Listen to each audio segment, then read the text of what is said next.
Welcome to Pax Britannica. Bonus episode: The Philosophy of Empire.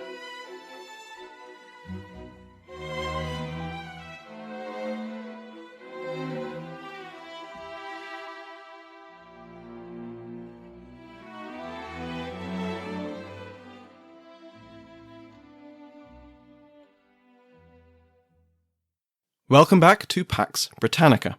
I'm your host, Samuel Hume. Except, today's episode isn't actually Pax Britannica at all, and I'm not going to be your host. Christopher Fernandez Packham has very kindly allowed me to share the most recent episode of his podcast, The Age of Victoria. It's the first of a series of episodes Chris is going to be doing on the British Empire of the 19th century, and he does a fantastic job in this episode at looking at the thought behind empire. After you listen to this episode, go have a listen to the Age of Victoria podcast. There'll be a link to the show in the description of this episode. Without further ado, please enjoy.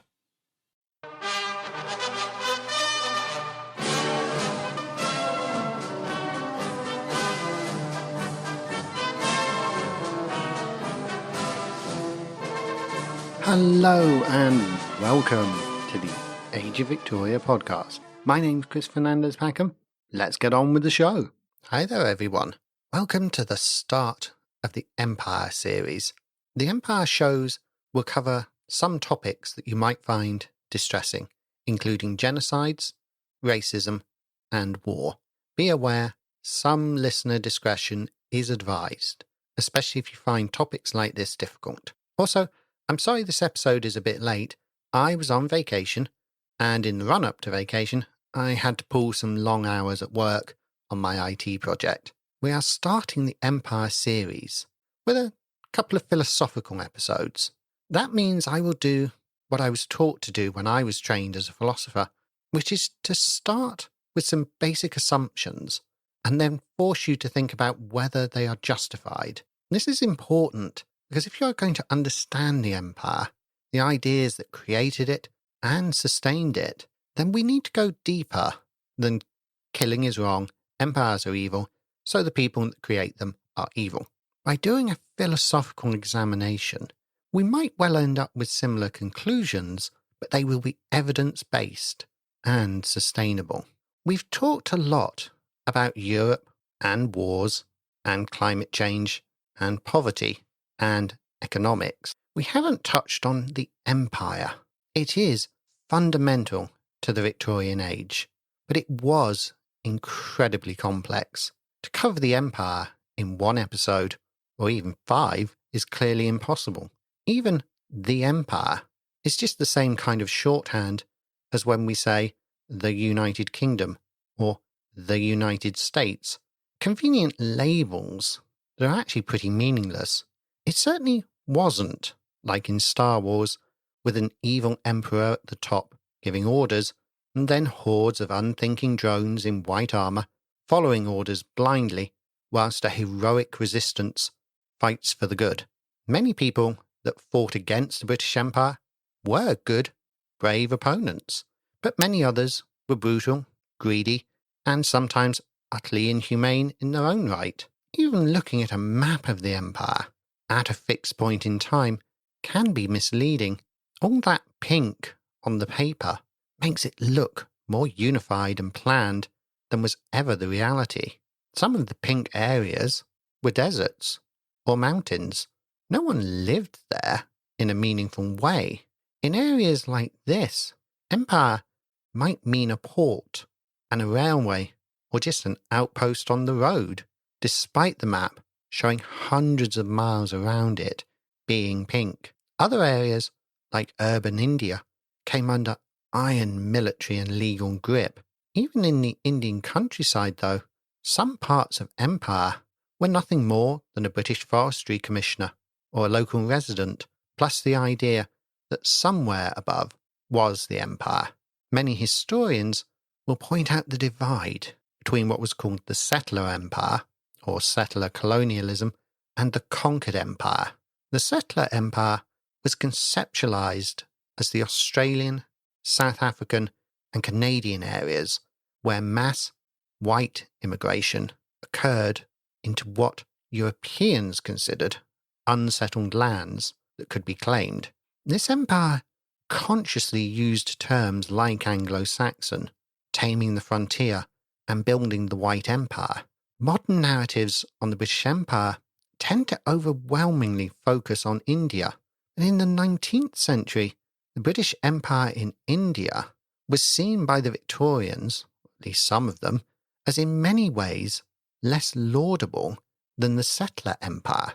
Some historians have worried that the modern overfocus on events in India distorts a proper understanding of the wider Victorian Empire.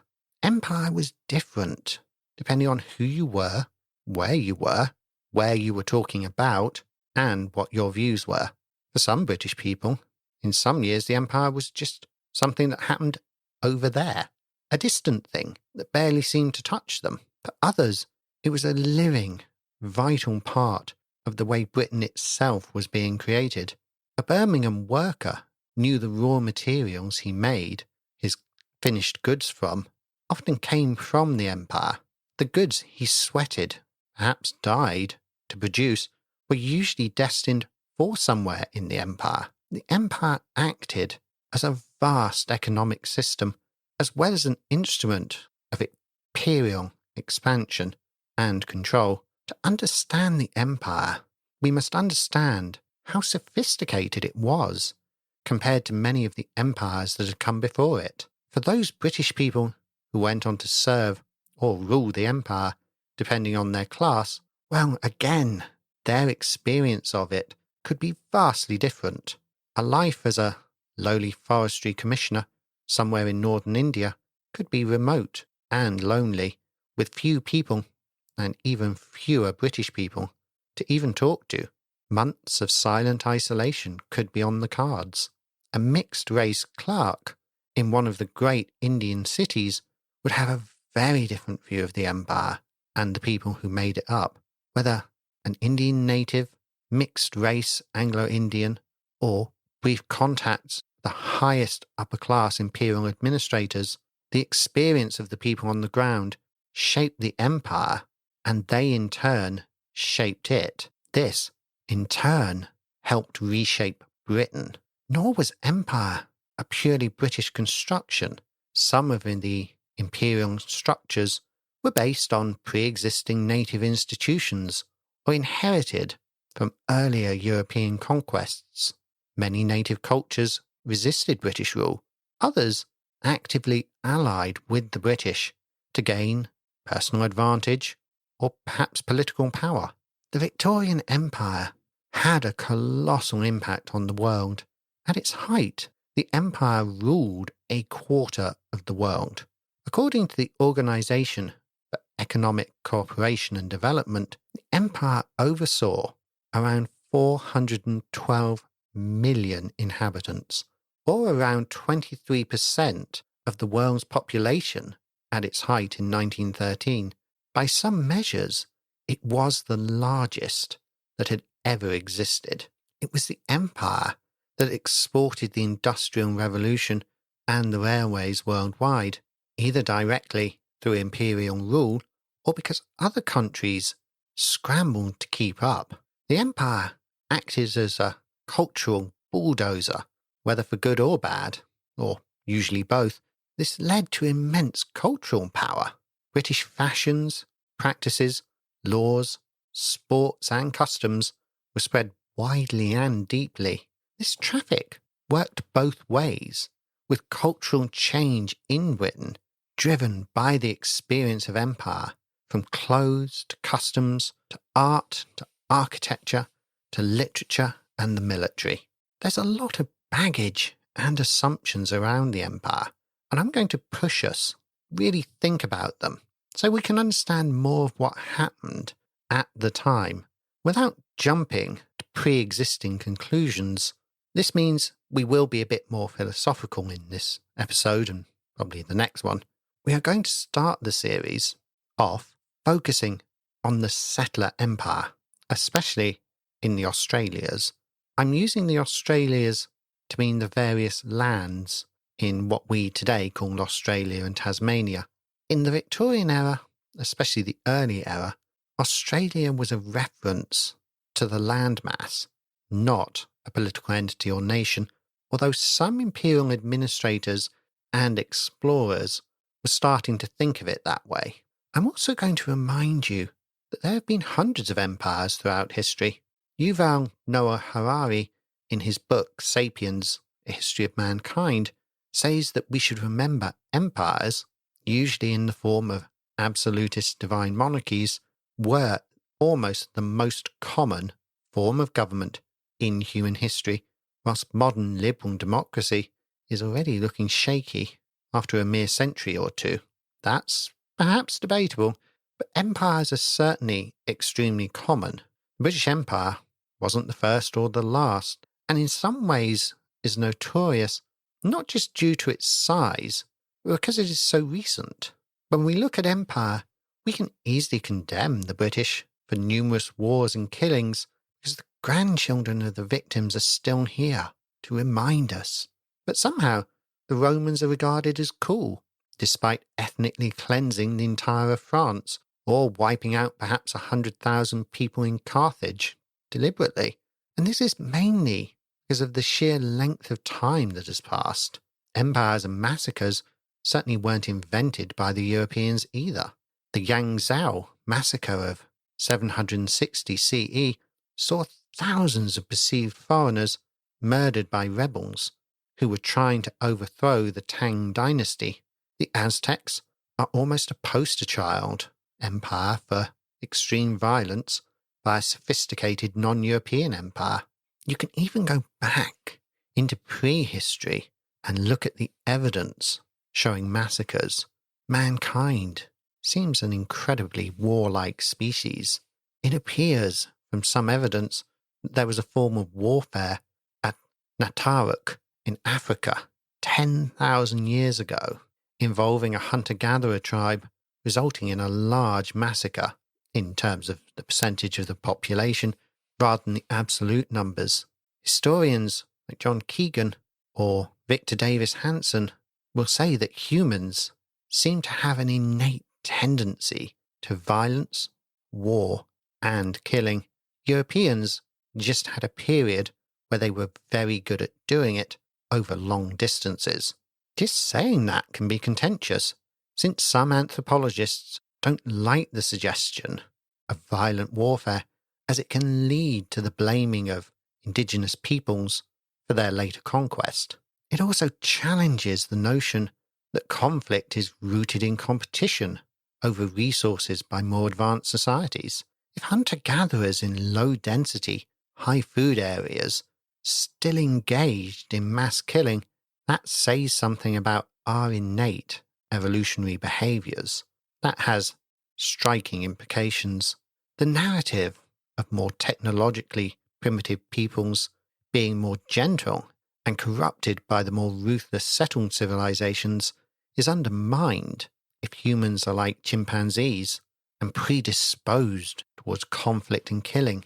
The arguments this can cause in academic circles are immense. There's intense debate about conflict in the Americas and Australias before European contact. There is a lot of good evidence there was violence within tribes, as you would expect, even in a legalistic society with high levels of law, policing and surveillance. We can't eliminate fights or murder, but there's a lot of evidence of intertribal warfare and slavery. The numbers of people killed is usually smaller in absolute terms. There are still examples of extreme violence. It means there was no Garden of Eden inhabited by completely innocent people. Let's look at the fundamental philosophical question that seems to underlie all of this. Is human life important? Is it sacred? That's a big question. The easy, lazy, and unexamined answer is yes, of course. Why? If you are religious, you can point to a religious basis, like a commandment, but that often comes with exemptions.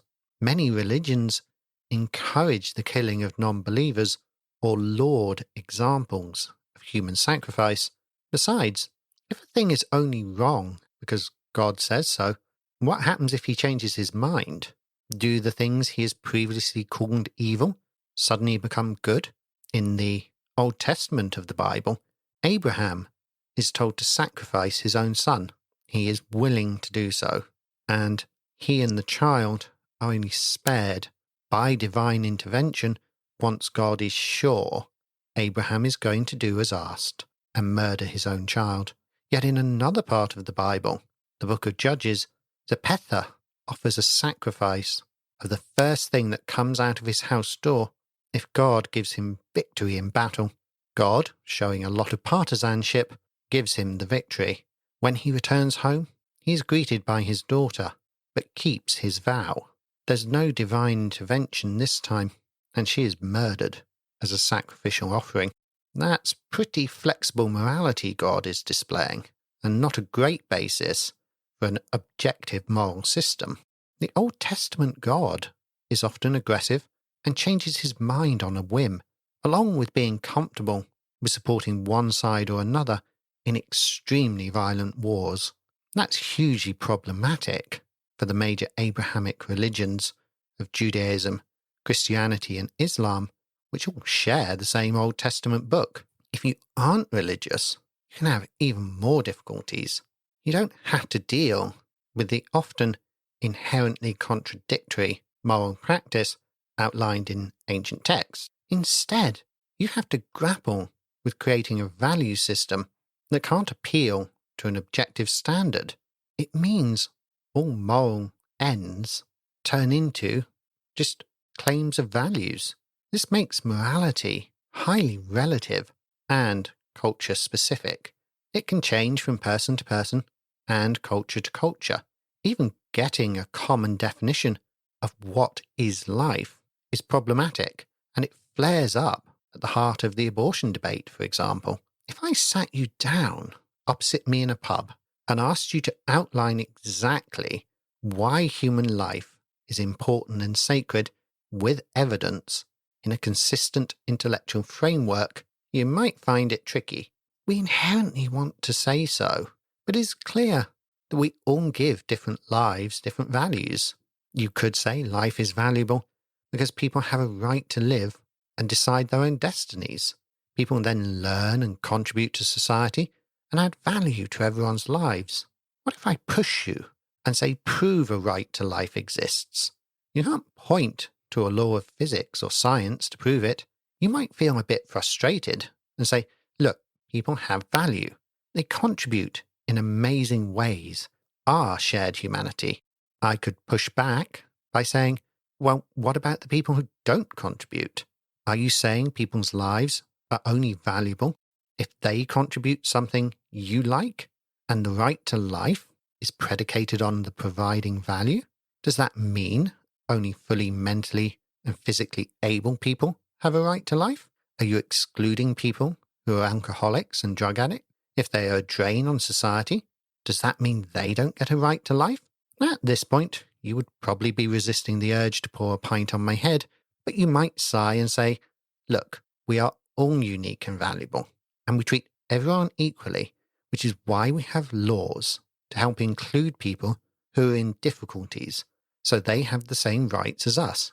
If I really wanted to test your patience, I'd say, so you want a universal right to life, recognized in law, even if you can't justify it scientifically, and that right is based on people having an innate value or right to preserve their life even if they are not making a positive contribution. You probably nod frantically and hope that you can make an excuse to slip off to the bar at this point. Bad luck. I would ask, well, if this is a right and innate, then it is a natural right that can't be taken away. You nod and say, yeah, that's it, that'll do. And then I ask, what about soldiers, or the police, or the state? They kill people. You might groan and say, well, that's different. Ah, I reply, you mean everyone has the natural right to life, except sometimes when they don't. You probably narrow your eyes and say, well, you can't expect the police not to shoot someone in self-defense, and you can hardly fight a war without killing someone. As Rimmer said in Red Dwarf, there are always casualties in war, otherwise it would just be a nasty argument with lots of pushing and shoving. I would nod and reply, so it's okay to kill people sometimes, even if they have an absolute right to life. You would nod cautiously, and I'd then ask you, well, how do you choose who gets to have their innate right to life ignored? You glare at the ceiling perhaps, and then say, I don't know, you just use some common sense, like really bad criminals or self-defense, or if someone is terminally ill. Oh, I reply, I didn't realize you wanted to kill off sick people. You would shake your head and say, no, I mean if they are suffering and ill and want to end it with dignity. Ah, I reply, what about someone who is paraplegic? Should they be able to ask to be killed? Well, I'm not sure, you reply. Maybe it depends on how they feel about it. I nod and then ask, well, what if the brakes fail on a train and is heading towards a dead end, and hitting it will kill everyone on board, but if you pull the track change lever, it will go onto a different track that has an engineer working on it, so the train only kills him. Is that okay? Or should you do nothing and let the 20 people on the train die?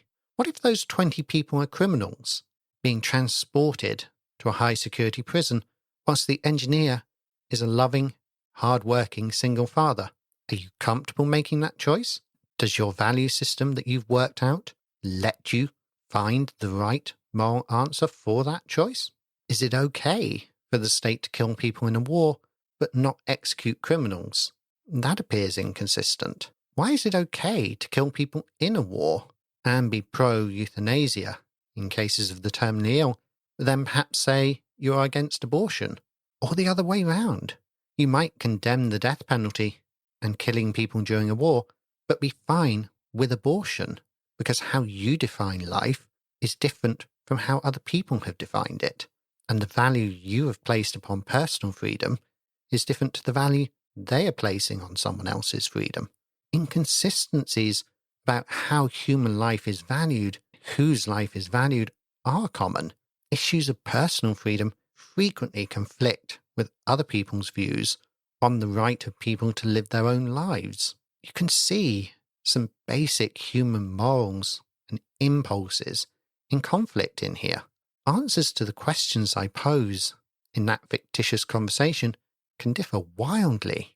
Where you draw your lines can rapidly change once the absolute rules are erased. It is a very rare person has an absolute hard line against ever taking a human life for any reason, and they often can't deal with no-win situations. What if you have that hardline absolutist stance and you have to deal with a home invasion by a dangerous criminal who is prepared to kill anyone who gets in the way? Studying philosophy soon teaches you that consistency is usually more trouble than it's worth. A lot of moral philosophy requires a discussion of the extent of free will and freedom of action. How moral or immoral is an action when it is compelled by the circumstances around it? If everyone you know is a tribal raider from the steppes who kills Chinese farmers and steals from Chinese merchants, honestly, how free are you to choose a different life?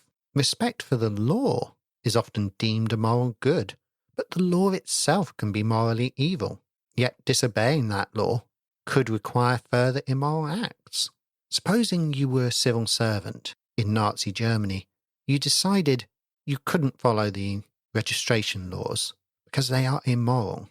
You don't want to help the regime making the laws. You decide to break the law and burn down the records building. This saves thousands of people from being identified and taken to a camp. Yet perhaps other people die in the fire. Suddenly, you are a long way down the complex calculations of what exactly the greater good is. And this is all before you introduce economics, when you have to ask, what is the value of human life? That's not a trivial question. Courts have to assess the value of life when they are looking at the monetary damages in cases where someone has died. Doctors have to look at whose life is more valuable when treatment options are limited and resources are scarce. Do you spend time, money, and the doctor's critically limited time on a patient who will be dead of old age and cancer in a year? instead of spending it, say, on a newborn baby? Should society tax people more to pay for medical care or police at the cost, say, of better public transportation that would reduce emissions and improve public health by preventing respiratory and cardiac disease? These dilemmas are timeless and have existed in some form throughout history. If you were, say, the ruler of an empire and you could save the lives of millions of your own citizens by invading another territory and seizing their land for food, were you morally obligated to do it? If your own people are starving and that territory is badly run and not producing maximum agricultural returns, and it supports a small population, then by taking it over, you could turn it into a breadbasket that might potentially save millions of the lives of your own citizens. If you refuse and say it is immoral to take land from other people and kill them, how do you react as your own people start dying and protesters turn up outside your office holding dead children and asking why you didn't do something? Why was the life of a stranger in another country worth more than their child's? Don't think that things like this haven't happened in history. There's also probably the uncomfortable thought in your mind, if you can't solve this problem, maybe the Praetorian Guard will get rid of you and find someone who will. And then you hit the classic philosophy first-year undergraduates problem. What if you are going to save 6 people by sacrificing one person, but then the one person turns out to be an Einstein who could cure cancer? It is virtually impossible to live a life that doesn't in some way hurt or kill other people at some point. For instance, today, if you buy a pair of cheap trainers, they are made in a sweatshop somewhere that uses slave labour. You throw away a computer, it is sent to a developing country and left on a scrap heap, with children scavenging for parts in the toxic waste. The vegetarian meal you eat includes soy or palm olive from plantations that cut down the rainforest, turbocharging climate change, which in turn kills people. The cocaine snorted at fashionable parties in London is paid for in blood along the supply chain. It destroys Latin American countries and causes corruption worldwide. Lawyers in America help money laundering from corrupt Russian mafia, enriching US banks' capital reserves and boosting the US economy and strengthening the dollar. Moral certainty is always a lot easier at a distance, especially when simplicity and hindsight are thrown in. This was a fundamental problem of empires. Many people benefiting from some of the terrible acts, often a long way from them, had a very different point of view.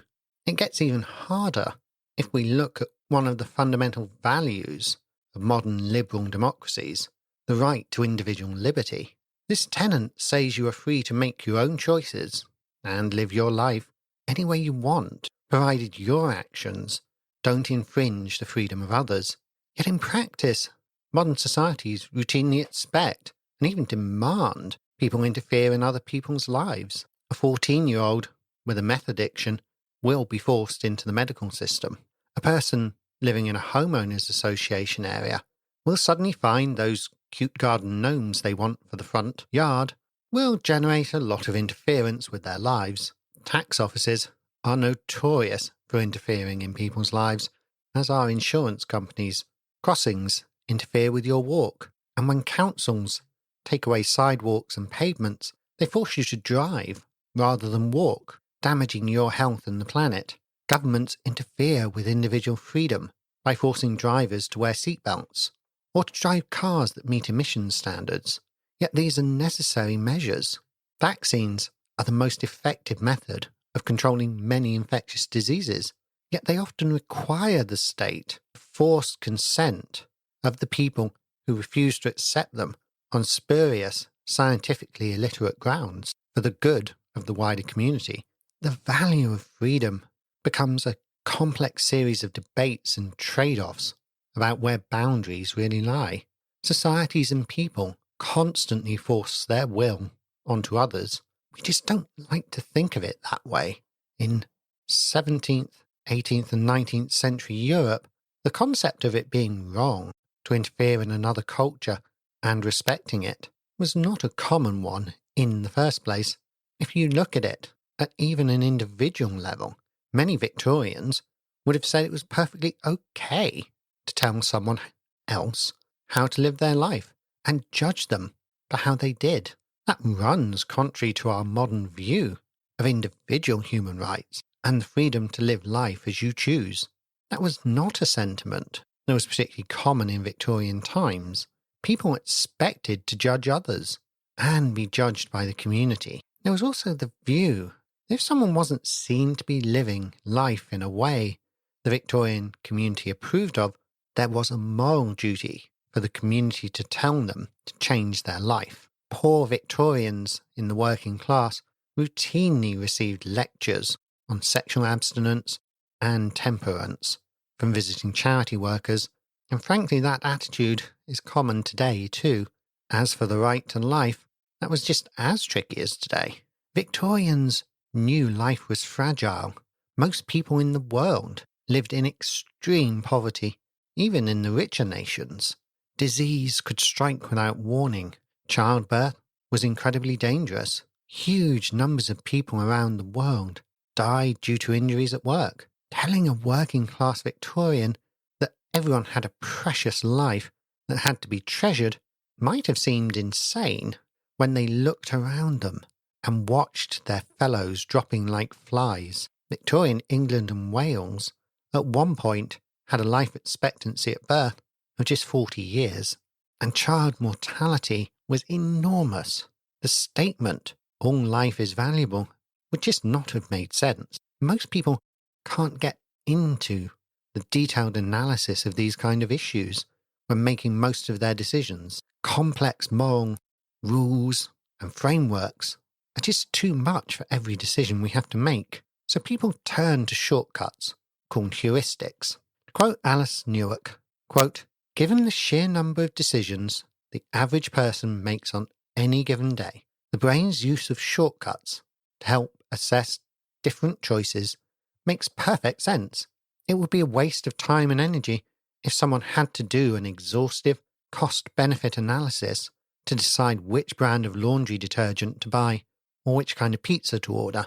As a result, people use a number of mental shortcuts or heuristics to help make decisions, which provide general rules of thumb for decision-making. However, the same glossing over of factors that makes heuristic a convenient and quick solution for many smaller issues means that they actually hinder the making of decisions about more complicated issues. Heuristics are simplifications, and while simplifications use fewer cognitive resources, they also, simplify." End quote. These mental shortcuts mean humans are generally pretty terrible at reasoning, unless done using a scientific framework of some kind, and you can begin to imagine the enormous impact this can have on cross-cultural decision-making, especially of the kind that empires are involved with. Even the human visual system uses heuristics, which is why we fall for optical illusions so easily. We are especially prone to what is called anchoring bias, where we base our views on values based on a previous value. To borrow an example from Dr. Lindy Sapodin, if you came from a family that spent £50 on jeans growing up, your starting view for jeans will be that they should cost around £50. When you find a pair of jeans for $39.99, that seems like a bargain and validates your view. Suppose you have a daughter. She doesn't like supermarket own brand jeans. She went shopping with a friend who bought a pair of jeans for £180. She wants those jeans. When the two of you are going shopping together, you find the pair she wants on sale at £149. She is thrilled and says, "Wow, I love those, and they are so cheap." Your response is, "What, are you crazy? They cost a fortune. Who pays that much for jeans?" Both of you then look sulkily around the shop. You pick pairs that are priced much less than the $149. She picks ones near or over that price. You argue because you both have got different anchor figures in your mind. This effect is often linked to other cognitive issues around overconfidence and can be very dependent on culture. Western individualistic cultures tend to over-rely on analytics and overestimate their own intelligence and abilities to the point that huge numbers of the population consider themselves above average. In Asian cultures, the cultural bias tilts more towards holistic consideration of context and leans towards consensus. That avoids some of the risks of overconfidence and anchoring bias, but increases the risk of lack of individual initiative and failure to capitalize on the intelligence of individuals or information generated at individual levels. Why does all this matter?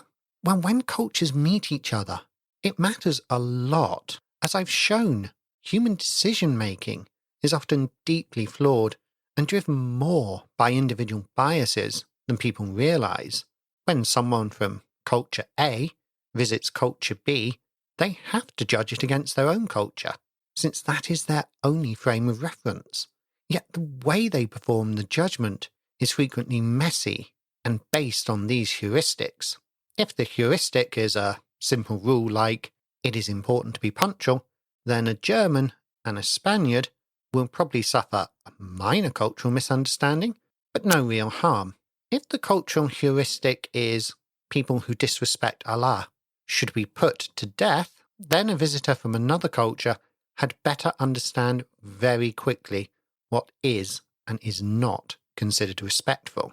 And that's before you even get into things like individual tendencies towards conservatism or liberalism and other world views.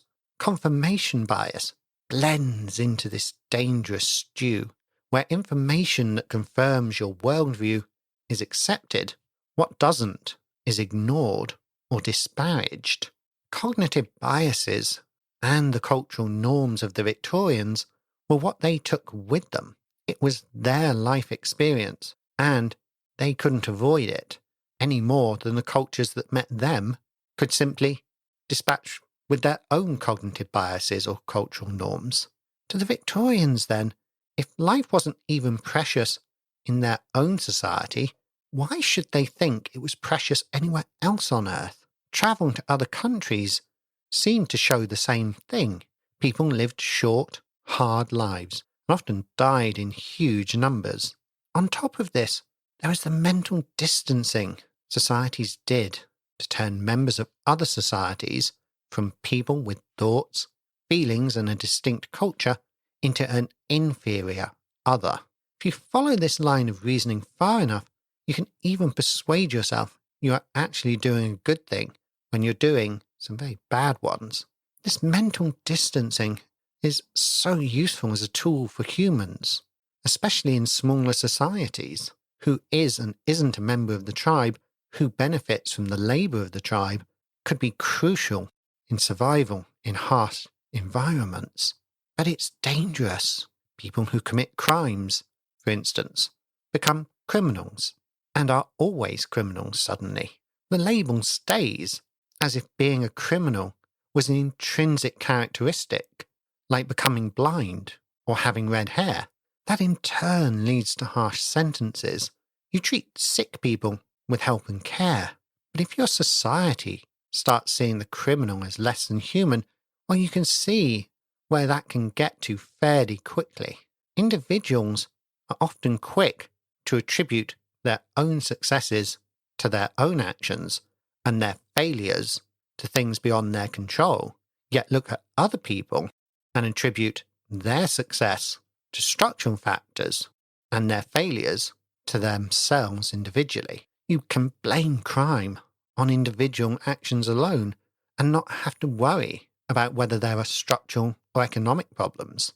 It isn't just limited to criminals. You can get a society to use this process on plenty of groups.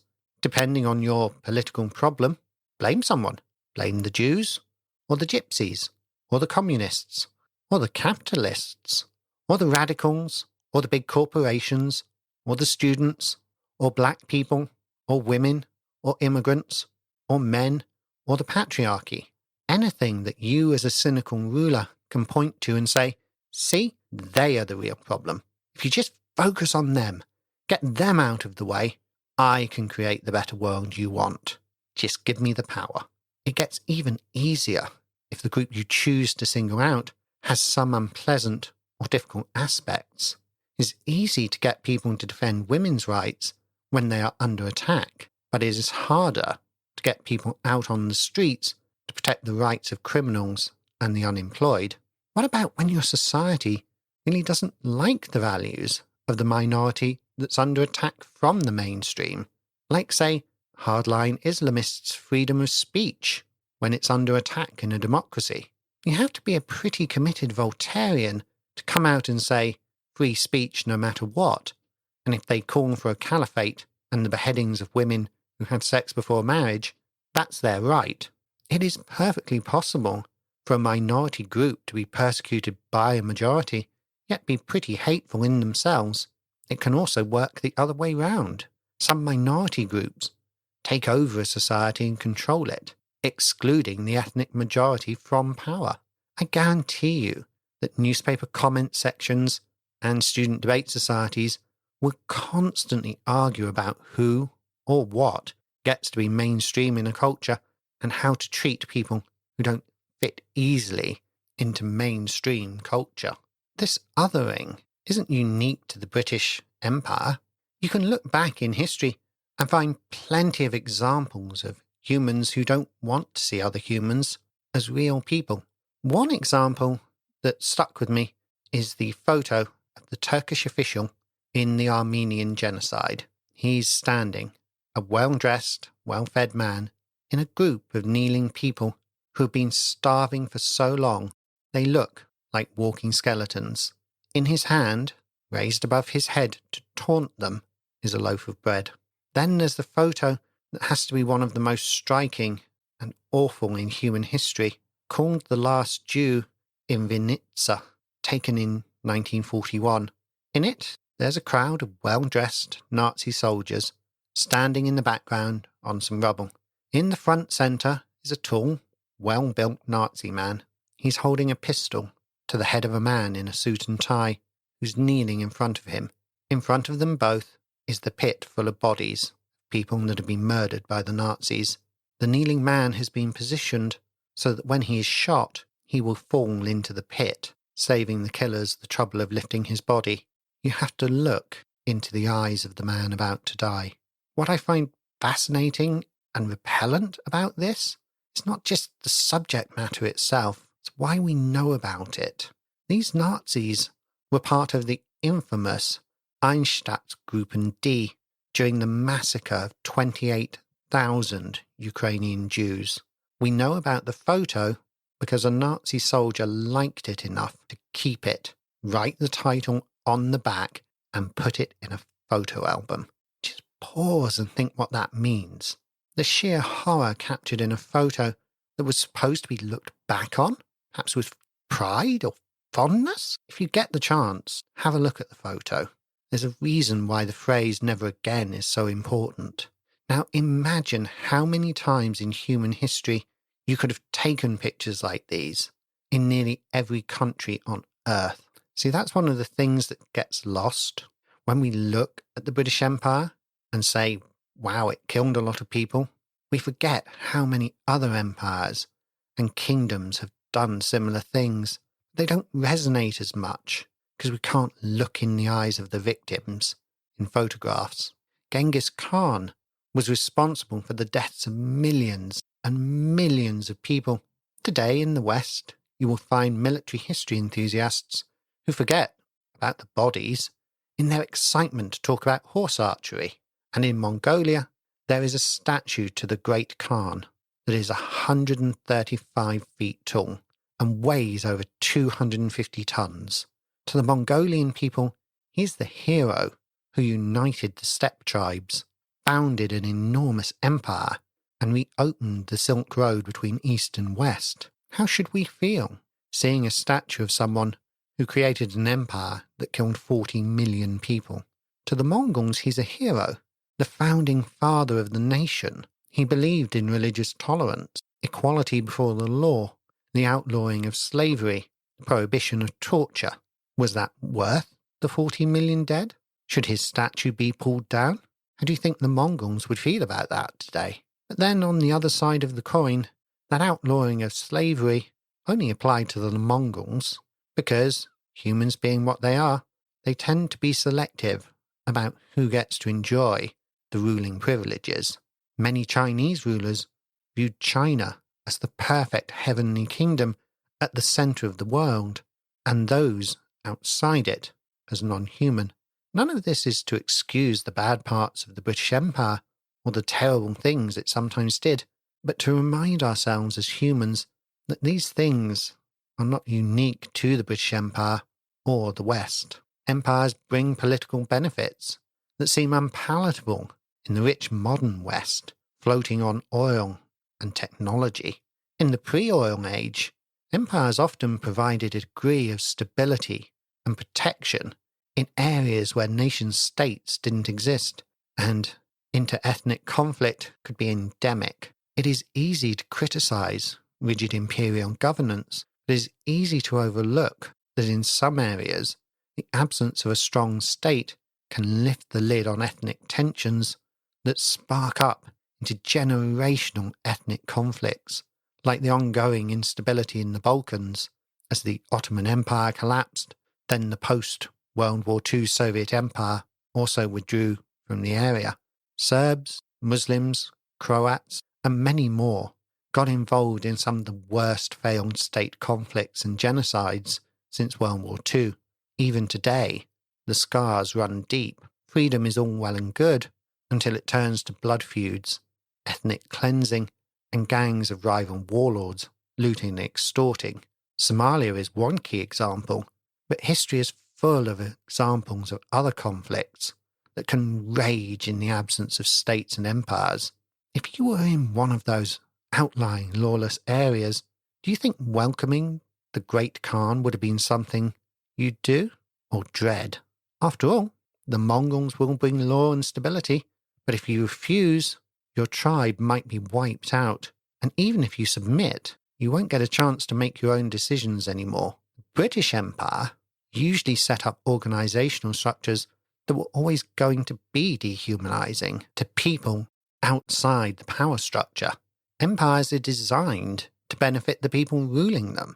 They are not benevolent forms of representative government. Decisions about the policies in the Australias were a mix of government goals, military objectives, and the British criminal justice system, thousands of miles away from the new colonies, and then by governors, military officers, and civilian settlers.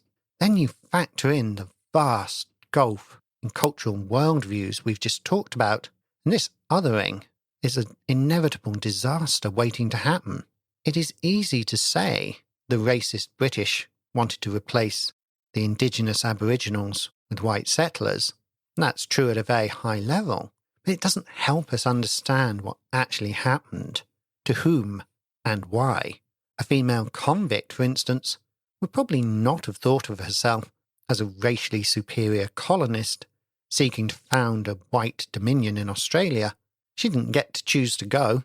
She didn't even get to choose the criminal laws that ended up sending her there. In fact, as a poor woman in 1838, she had zero say in even electing the people who made those laws. The captain of the transport ship was just that, a ship's captain. He was paid to take the ship to a designated destination with a set cargo, which included convicts. Issues of land ownership or indigenous rights would probably never have entered his head, beyond perhaps a vague thought labelled the natives. British policy also wanted to lessen what was seen as a surplus population of hungry people at home by seizing overseas land. Many of those set up overseas really did find a hugely improved diet and wrote to relatives at home about how good the food was, and how starvation was a distant memory, so they should come and join the settlers. Think about that. When you look at it like that, you can see how the British policy could seem to policymakers to be good and humane. It allowed people who were hungry to get food and land, they could never hope to have in Britain, and at the same time safeguarded national security by preventing the French from doing the same. They believed, like people like Thomas Malthus, had mathematically proved that population growth was outstripping food supplies. The dreadful year without summer and the discontent and hard winters of the 1820s and 30s had seen the ultimate proof of this. If they didn't seek new lands and food sources outside Europe, then they would be responsible for millions of deaths from starvation. Perhaps not doing it seemed irresponsible to policymakers. That's assuming the decisions were conscious policy. Britain was in many ways a free country, especially when compared to most at the time. If a British person wanted to leave their terrible factory job, buy a cheap ticket on a ship to get to Australia, then buy some land, well, it was their life. They could go and try to be fed in New South Wales. Contact with the indigenous peoples sometimes seemed to reinforce this view. The lower density, low agricultural societies, pastoral societies in Australia seemed to be almost criminally wasting the precious resource of productive land. Inconvenient facts were swiftly airbrushed aside. The view that civilized Europeans were taking an empty land that hadn't been utilized by the native peoples, therefore inevitably had to lead to a racist white superiority complex. Racism had to become part of colonial expansion. The flip side of any claim to white racial superiority had to be a claim that the indigenous population were inferior. You can't claim to be superior after all if you have nothing to be superior to. That is a fairly striking pattern to human history as well. Any culture that aspired to dominance for whatever reason would probably eventually adopt some form of claim of either racial superiority or cultural superiority. Good examples of the former claim are the Mongolian, Japanese or Chinese civilizations, whilst the Romans were an example of the latter, since they were unconcerned over skin colour or ethnicity, but asserted aggressive cultural and legal dominance over peoples outside the empire and those assimilated into it. This form of cultural imperialism could become linked to religion, whether Christian, Confucianism or Buddhist, or just claims about the general culture. Cultural replacement by newcomers to a territory follows a strikingly similar pattern historically, from the Romans to the Mongols to the Chinese to the Western Atlantic empires to the Aztecs to the American Inward Empire and many others. The Ainu people in Japan were conquered by the Japanese in the 9th century. They sometimes revolted against their Japanese shogunate overlords, only to be brutally put down. By 1800, the shogunate took direct control of Hokkaido, and the Ainu population lunged from 80,000 to around 15,000 in 1868. The Japanese sold Ainu men into indentured servitude, forced Ainu women to marry Japanese men. They were declared as foreign aboriginals, so that they couldn't claim indigenous rights, then simply declared Japanese, so that they and their culture would be buried. They would not be recognized as an indigenous group until 2006. China has a long history of repression of territories it conquers and assimilation of people into Chinese culture, a pattern continued today in Tibet. When stepping away from the abstract philosophy, the day-to-day impact of the British Empire was enormous. Whatever the aims and goals of the Victorian British, whether benevolent, uncaring, or actively hostile, depending on the circumstances and people, the consequences for pre-colonial Aboriginal society in the Australias were going to be immense and terrible. Hundreds of thousands of convicts and settlers travelled from Victorian Britain to what would become one of the great pillars of the empire. Not all of white Victorian Australia was founded by convicts, though, nor was it all forced migration due to hunger. Gold rushes and a sense of opportunity also fueled massive emigration from across Europe to Australia. The immigrants brought with them Victorian British culture and ideals, and then the cultural ideas of Europe. They would be linked to the empire by ships, then steamships and telegraphs. Farms and railways sprung up, and international trade seemed to blossom. A British policymaker in 1803, who could peer into the future, might have felt vindicated. After all, an empty continent was being transformed into one of the most productive parts of the empire. If he was especially racist, which wouldn't be unlikely for the period, he might have felt that it was superior to the Anglo-Indian Empire, as it was created by mainly white labour. He would be wrong. Of course, the land wasn't empty, and he would be ignoring the colossal displacement, forced labour, and genocides against the indigenous peoples. Tasmania suffered a particularly bad genocide against its indigenous people. We will look at the events of the process of war, genocide and colonisation in more detail next time as we continue our episodes on the empire and ask the simple but controversial question, who has the right to the land? Okay, thank you for listening today. I know it's been a long one and it's been a bit of a philosophical journey, but I hope it's opened your eyes to the huge number of issues around the empire to allow you to think about some of the themes underlying it and give the decisions and actions of the people a bit more context. Okay, I'll try and get out a mini-sode soon, and do get in touch if you have any thoughts about today's episode, and I'll speak to you next time. Take care, and bye for now.